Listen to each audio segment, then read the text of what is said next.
Alors, bonjour à tous, heureux de vous retrouver, chers amis, sur YouTube en ce samedi magnifique, mais encore froid. 25 avril 2026, 13h56, heure du Québec. Merci à ceux qui sont abonnés, ceux qui ne sont pas faits là maintenant. Merci à ceux qui m'envoient des liens et des messages toujours pertinents, intelligents et très appréciés. Merci à ceux qui vont commenter. Dites-moi de vous regarder, écraser le petit pouce en l'air et partager la vidéo. Les Iraniens, avec à leur tête le ministre des Affaires étrangères, Araghchi, apparemment, eux, ils se sont rendus au Pakistan. Avant, ils sont partis il y a, c'est pas loin, c'était à quelques minutes de l'Iran, dans un espèce de signal qu'on voulait recommencer des pourparlers avec l'administration de Donald Trump. Donc, naturellement, tous les médias se sont excités, puis on dit, ça y est, Donald Trump envoie Witkoff, Kushner, puis quelques autres là, négociateurs pour reprendre les négociations pour une entente éventuelle. Mais comme c'est le bordel total là-bas, il y a même, d'abord, tout leur complexe militaro-industriel a été détruit, mais tu ne peux pas vraiment te débarrasser de ce régime-là et en finir une fois pour toutes avec des bombardements. Si tu t'en vas pas sur le terrain, puis Donald Trump n'a pas envie de le faire, c'est envoyer des bots, tu peux pas finir cette guerre-là juste avec des bombardements. Ils ont bombardé tout ce qu'il y avait à bombarder. Ils ont éliminé 80% du complexe militaro-industriel iranien. Les Iraniens ont voulu jouer au dur. D'abord, ils ont perdu tous leurs dirigeants religieux dans les 30 premières secondes de l'attaque du 28 février, déjà. Et il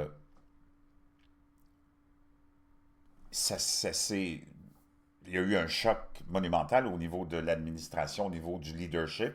Les gardiens de la Révolution ont pris le contrôle de ce vide-là.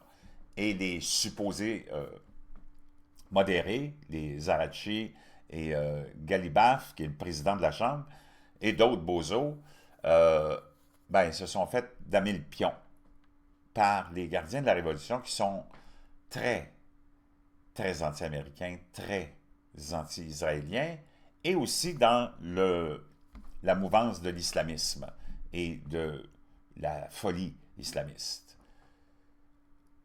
Donald Trump a annulé la rencontre, ça vient de tomber comme nouvelle, et il n'est pas pressé, parce que là, il a toutes les cartes dans les mains.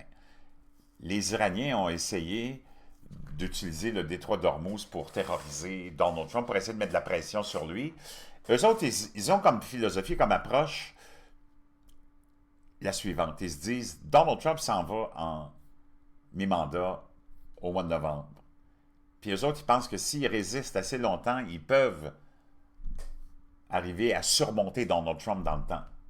Puis arriver avec une autre administration mollassonne, contrôlée par les globalistes, les démocrates, puis avoir ce qu'ils veulent, puis continuer à dominer le monde, parce que c'est ce régime-là qui domine le monde, avec les globalistes, les mondialistes, les communistes, puis les illuminés, puis les islamistes, puis les Britanniques. Mais Donald Trump a sorti vraiment un lapin de son chapeau, et ça a été parce que les Iraniens ont essayé de terroriser les navigateurs en disant qu'il leur imposait une taxe, ils faisaient du taxage, 2 millions ou à peu près l'équivalent par bateau, puis qu'il fallait qu'ils payent ça soit en bitcoin ou une autre utilisation de crypto-monnaie, je pense, ou en yuan, papier de toilette, l'argent chinois qui est l'équivalent de ton papier de toilette, le le yan. T'es mieux de. Achète-toi des vermicelles, tu vas en avoir plus de ton argent qu'avec l'argent chinois de Winnie the Pooh. Mais avec leurs petits bateaux qui leur restent, des petits bateaux rapides, là, puis des pistolets, ils font ça comme des pirates. Donald Trump, il a dit, il n'y a pas de problème, nous autres, on va bloquer complètement le détroit d'Ormuz. Il a amené son armée là depuis ses navires, puis il y en a un dernier qui vient d'arriver, depuis une semaine. Et plus. Je pense qu'il a commencé ça, il dit, OK, moi je bloque là, c'est fini. Puis il n'y a plus personne qui passe. Et là, l'économie, naturellement, les pertes, l'équivalent des pertes pour les Iraniens, c'est à peu près 400 millions de dollars par jour en pétrole. Et toutes les infrastructures et tout le pompage du pétrole, tu ne peux pas arrêter ça. Il y avait l'île de Karachi, là, où tout est... C'est le centre nerveux de leur industrie pétrolière, les Iraniens. Et aussi, tu ne peux pas tu peux pas entreposer ça. Tu vas mettre ça où?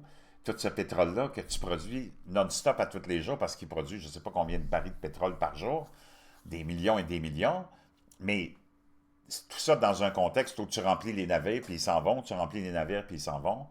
Tu as certains quand même réservoirs, mais tu ne peux pas entreposer tout le pétrole que tu produis, que tu ne peux plus envoyer maintenant depuis 10 jours. 90% du pétrole iranien était acheté par les Chinois. Les Chinois sont en crise. Les autres pays aussi qui dépendaient de ça sont en crise. Les États-Unis sont allés chercher le Venezuela juste avant de s'en aller en Iran. Les États-Unis n'ont pas besoin. Ils ont des centaines maintenant de pétroliers qui s'en viennent vers les États-Unis pour acheter du pétrole américain. Les Chinois capotent parce qu'eux autres, ils ne veulent pas dépendre du pétrole américain. Donc, ils ont mis des pressions sur les zigotos, les lunatiques qui sont au pouvoir en Iran pour les convaincre de retourner à la table des négociations. Ils sont retournés hier ou avant-hier.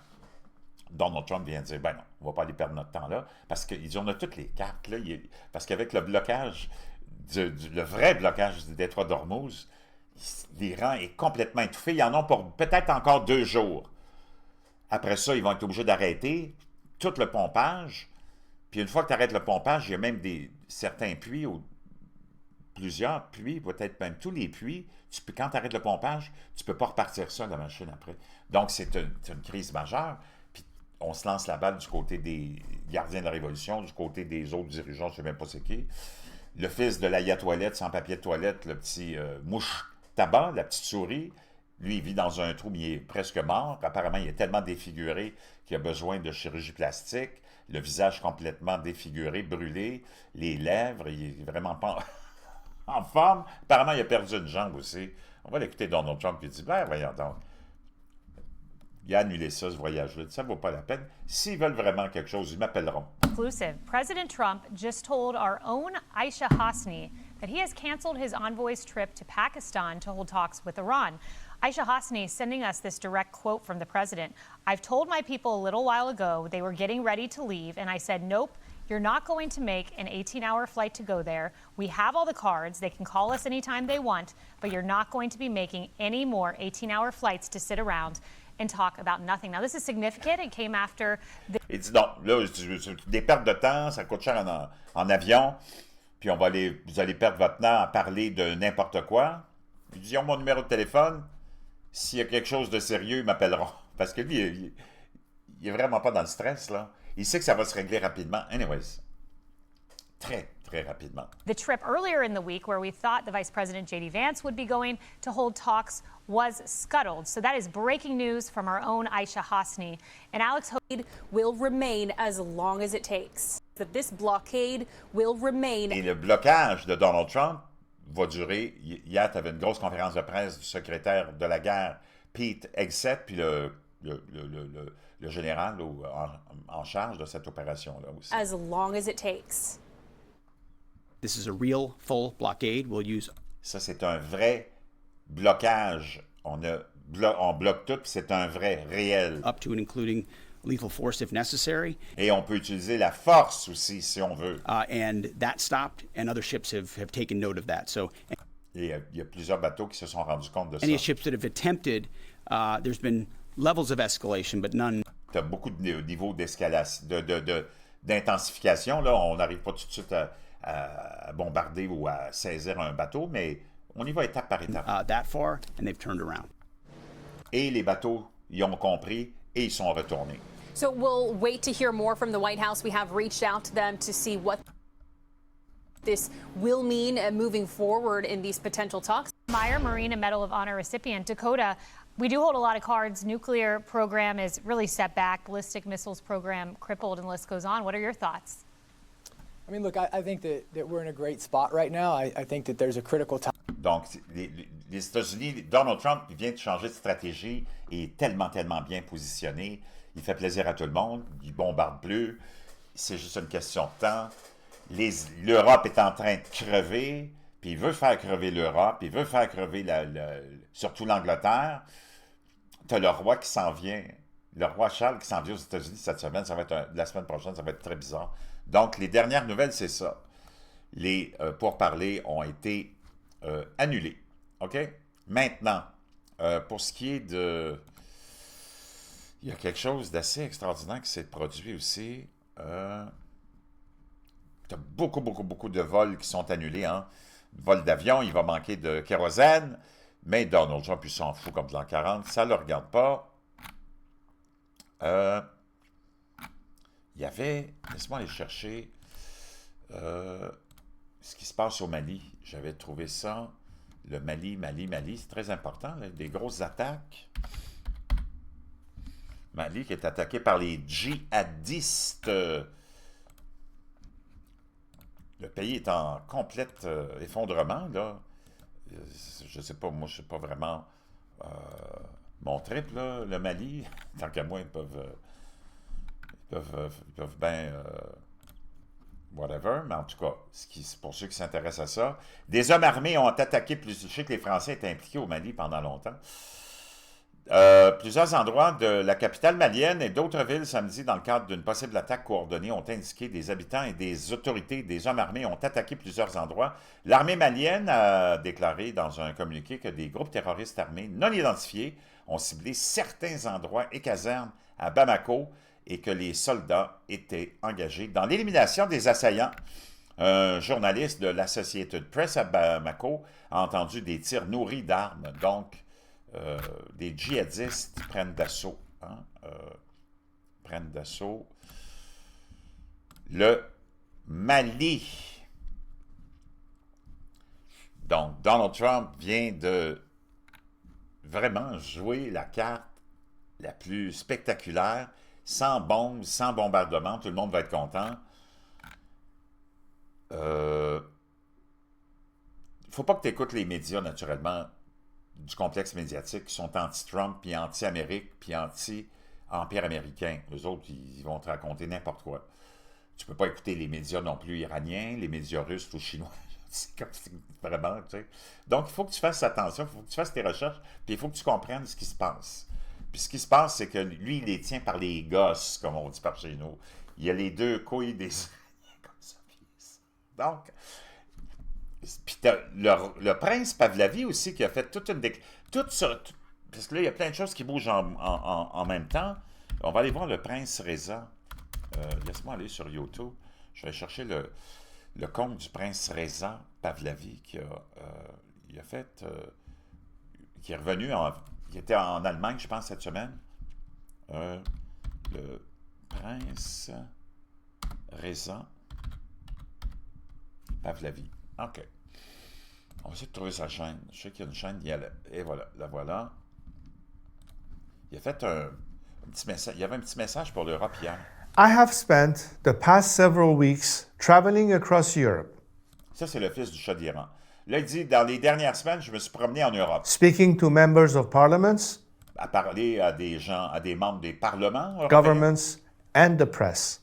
et la presse. My visit had one objective: Ma visite avait un objectif. give a voice to the millions of Iranians held Donner une voix à des millions et des millions et des millions d'Iraniens qui sont tenus otages par ce régime d'occupation. hostage by the Islamic Republic, its terror and its internet Sa terreur et naturellement, sa censure totale sur l'Internet. blackout.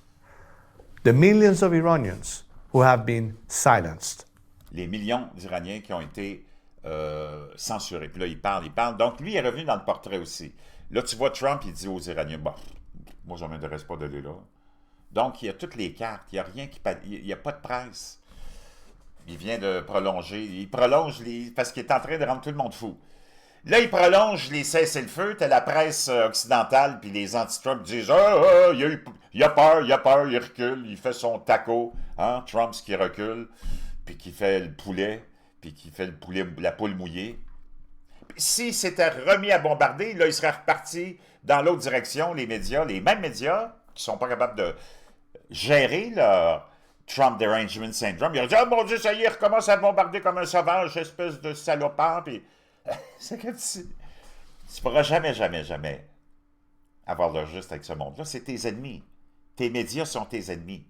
Tes politiciens sont tes ennemis. Ta police est ton ennemi. Tout le monde est ton ennemi chez vous. Je pense qu'il est le temps que tu penses, peut-être, moi j'y pense beaucoup, à sortir de ce pays-là. C'est devenu invivable. L'Occident est devenu invivable. Pour les gens de paix, non. Pour les gens de liberté. Moi, la paix, je la comprends, la paix. La paix, elle vient juste en passant par la guerre. OK? Donc, tu ne pourras jamais les satisfaire. Trump n'est pas pressé. Il n'y a rien qui presse, parce qu'il sait qu'il les a par les couilles. Puis les États-Unis font beaucoup d'argent. Il veut faire trembler les Européens, leur faire payer le prix aussi d'avoir été des anti-Trump et d'essayer de toujours avoir essayé de battre Donald Trump dans les élections. Ils ont toujours mis leur nez là-dedans. Ils ont toujours fait de l'ingérence, les Européens, autant les Français que les Anglais. Donc, c'est un petit peu sa vengeance. Il déstabilise le monde. Il prend le contrôle, et en même temps, il envoie un gros message à la Chine aussi, il s'en va rencontrer Winnie the Pooh bientôt. Donc, c'est tout en même temps. Si tu penses que c'est pas planifié, que Trump, il n'y a pas de stratégie, puis tous les lunatiques, comme les gens de nos réseaux alternatifs ici, québécois, les têtes de linotte, là, qui ont... Trump, il faut que tu l'écoutes pour t'amuser, mais il ne faut pas que tu prennes ses paroles pour du cash. C'est les gestes que tu dois regarder. Les paroles, lui, à longueur de journée, il va tweeter quelque chose, il va dire quelque chose, c'est juste pour exciter le monde. C'est pour jouer aussi, surtout dans ce moment avec le prix du pétrole. Trump, en annonçant qu'il veut la paix, qu'il prolonge un cessez-le-feu, il protège les sentiments des investisseurs, puis le prix du pétrole baisse. Puis de l'autre côté, eux autres, les Iraniens, ils font l'inverse. Ils veulent voir le prix du pétrole monter pour essayer de déstabiliser l'économie américaine. Donc, eux autres, ils partent dans l'autre direction. Donc, c'est une guerre de ping-pong, mais c'est du n'importe quoi. Donald Trump, il a toutes les cartes, il n'est pas pressé.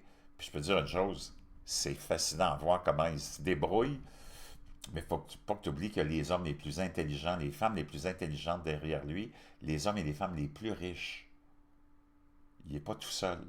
Lui, c'est juste le porte-parole. Je vais te dire une chose, succulent.